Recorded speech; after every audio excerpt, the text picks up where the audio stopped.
болсо келип добуш берсе. Алдыда болоторчу парламенттик жана жергиликтүү шайлоолорго даярдык көрүү учур талабы айрыкча мыйзамда киргизилген жаңы өзгөртүүлөрдү калкка жеткирүү зарылдыгы турат. Анткени шайлоонун таза жана ачык айкын болушу үчүн эң ириде жарандардын маалымдуулугу башкорунда. Себеби шайлоого келгенде жарандар толук катышпай калууда. Айрыкча жаштардын пассивдүүлүгү байкалган. Алып айтсак 2017-жылкы болгон президенттик шайлоого өлкө боюнча 3 миллион 25 миң шайлоочунун тизмеси такталса, анын ичинен 41% жаштар түзгөн.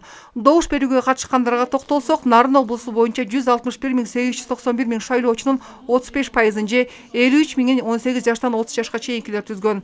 Бирок булардын ичинен 18 миң гана жаштар шайлоого добуш беришкен. Мындай көрүнүштү жокко чыгарып, алардын келечекке ишенимин арттыруу үчүн жаштардын катышуусу зарыл. Анткени келечекти тандоодо шайлоого катышуу негизги мааниге ээ. Эгерде силер адилеттүү мындай мыйзамдарды кабыл алуусун кааласаңыздар, албетте парламенттик шайлоого барып катышып, татыктуу депутаттарды шайлаш керексиздер. Мен ойлойм, бул силер ойлош керексиздер да, анткени бул абдан маанилүү келечек үчүн. Кыргыз Республикасынын шайлоо жана референдум өткөрүү боюнча комиссиясынын төрайымы Нуржан Шайылдабекова Нарын жергесинде болгон иш сапарында аймактагы жогорку жана атайын орто окуу жайларынын студенттери менен жолугушту. Жаштарга өлкөдөгү шайлоолордун түрлөрү, тандоо укуктары, ошол эле учурда талапкер катары катышуу мүмкүнчүлүктөрүнүн жол-жоболорун айтып берди. Мыйзамдагы өзгөртүүлөргө ылайык эми парламенттик жана жергиликтүү шайлоолорго катышууда айымдарга 30% квота берилет. Эгер депутат болгон айым мандатынан баш тартса, ордуна кайра эле айымдар депутат болуу мүмкүнчүлүгү түзүлгөн. Мына ушул сыяктуу бир катар шайлоо мыйзамында өзгөртүүлөр орун алган. Эң биринчиден бул шайлоонун инклюзивдүүлүгүнө багытталган нормалар.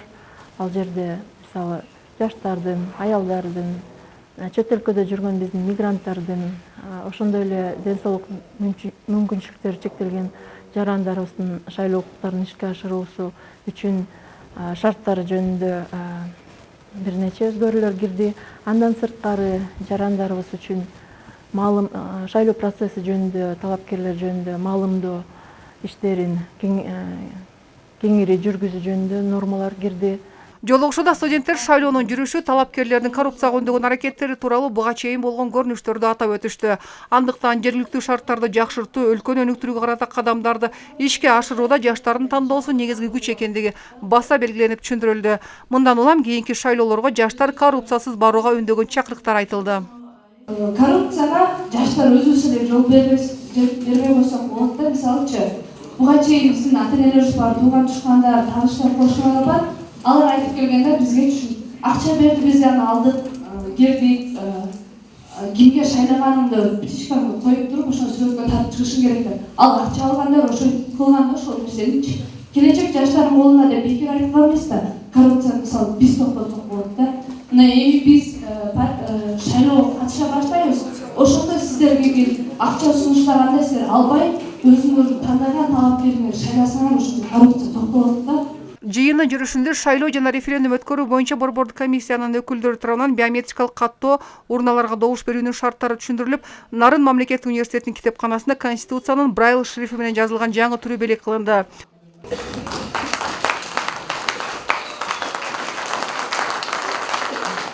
Кийинки жолугушуу Нарын облусунун активи менен улантылды. Нарын облусу боюнча 64 кеңеш бар болсо, алардын бирөө шаардык, калган 63-ü айылдык кеңештер.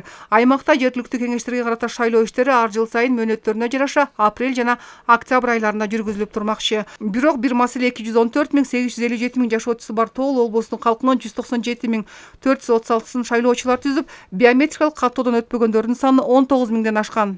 Биометрикалык каттоодон өтпөгөн жарандардын саны 19.267. Азыр биометрикалык каттоодон өтөлөк шайлоочулардын тизмесине киргизилет.